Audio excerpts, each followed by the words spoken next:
Question है, एक पिता और उसके पुत्र की वर्तमान आयु का योग, पुत्र की वर्तमान आयु के योग वर्तमान आयु के 2 गुने से 19 वर्ष अधिक है और 15 वर्ष बाद पिता की आयु का 12 गुना पुत्र की आयु के 13 गुने से 17 वर्ष कम होगा।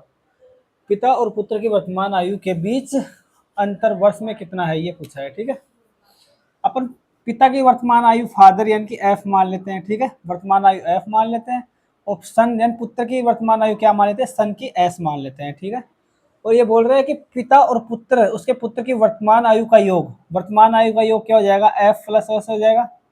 पिता की वर्तमान आयु एफ, पुत्र की वर्तमान आयु एस, तो इनका योग होगा एफ प्लस एस।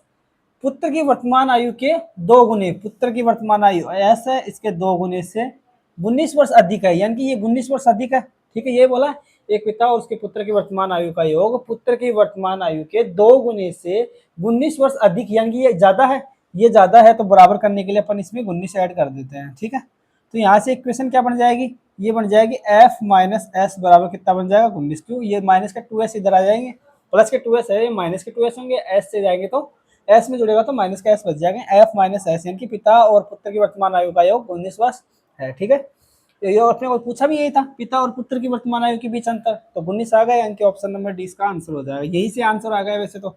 और आगे अगली वाली लाइन को करना चाहिए तो कर सकते हैं। देखो 15 वर्ष बाद, 15 वर्ष बाद की बात कर रहे हैं, पिता की आयु 15 वर्ष बाद क्या हो जाएगी, एफ प्लस 15 हो जाएगी। ठीक है, और पुत्र की आयु क्या हो जाएगी 15 वर्ष बाद, एस प्लस 15 हो जाएगी। ठीक है, वर्तमान आयु में 15 जोड़ दिए।